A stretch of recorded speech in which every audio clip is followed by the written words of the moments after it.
Salut à tous, ravi de vous retrouver sur cannature.com. On va évoquer le programme de ce mardi 19 novembre avec un quintet plus sur l'hippodrome de Chantilly et sa piste en sable fibré. Il s'agira du prix du paddock. Mon préféré pour cette course sera le numéro 8, Inattendu, un cheval qui connaît bien ce parcours puisqu'il a remporté un quintet sur ce tracé courant avril. À mon avis, ici, il peut parfaitement une nouvelle fois jouer les premiers rôles pour son retour dans les handicaps. Le 8, Inattendu. On lui posera le numéro 13, Mille Sabor, qui va disputer ici son 7e quintet, preuve de son expérience à ce niveau. Le cheval a couru 6 fois sur la PSF de Chantilly, résultat, il a toujours terminé parmi les 5 premiers, il compte en même 4 podiums, des stats qui plaident bien évidemment en sa faveur.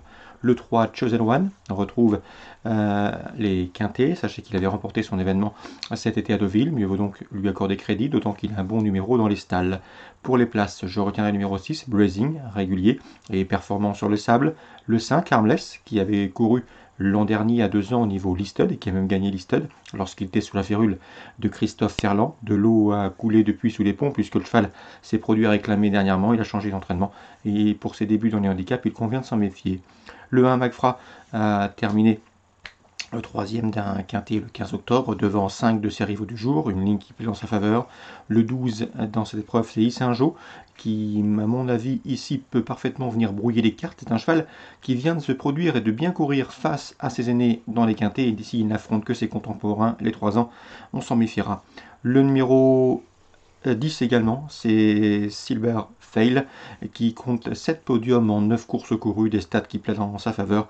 Ici, mon avis, lui qui vient de trouver sa forme à Marseille-Borelli, pourrait bien venir corser les rapports. Résumé chiffré pour ce quintet du mardi 19 novembre.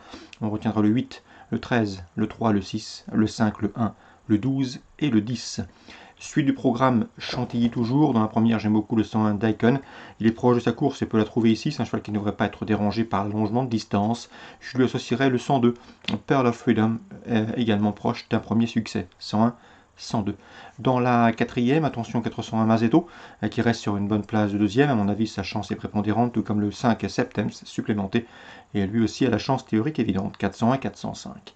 Dans la sixième, j'aime beaucoup le 604 Riverdown. Riverdown qui, après avoir fait le plein de confiance dans les courses à réclamer, vient de se classer deuxième d'un handicap à Marseille-Borelli. C'est un cheval qui revient à Chantilly. Pas de problème de distance, problème de surface.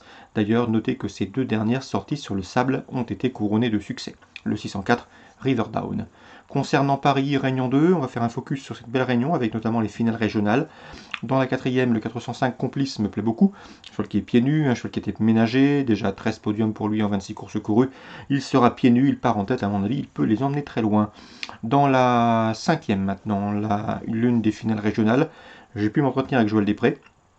Il nous a dit de bien du 508, c'est Gothica de Busset, une jument qui était compliquée en début de carrière, compliquée dans ses allures, elle s'amende, elle est assez grande, assez massive, et elle ne savait pas trop comment s'y prendre, mais elle s'améliore, elle reste sur 2 succès à Saint-Galmier. À mon avis, dans ce lot, si elle peut bénéficier d'un parcours caché comme elle les apprécie, elle peut parfaitement poursuivre sa série victorieuse, elle est en forme, elle est douée, et ne devrait pas être dérangée ici par l'opposition ni par le parcours. Je lui associerai le 9, Gazelle du Bocage, une pouliche assez petite qui est faite pour, à mon avis, être exploitée à 3 ans. Elle a de la vitesse, elle est irréprochable depuis ses débuts, elle reste sur de bonnes performances, elle devrait une nouvelle fois jouer les premiers rôles, elle qui n'a jamais déçu depuis ses premiers pas publics. Le 506 Graceland est un cas à part puisqu'elle est très douée. À mon avis, elle a la pointure d'une course comme celle-ci. Le problème, c'est qu'elle demeure délicate.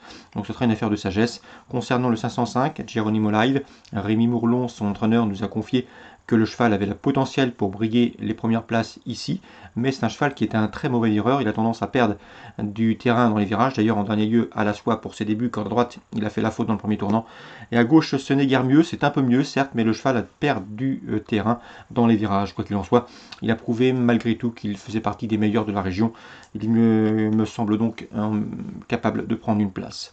Le 508, le 509, le 506 et le 505 par ordre préférentiel, 5e rendez-vous.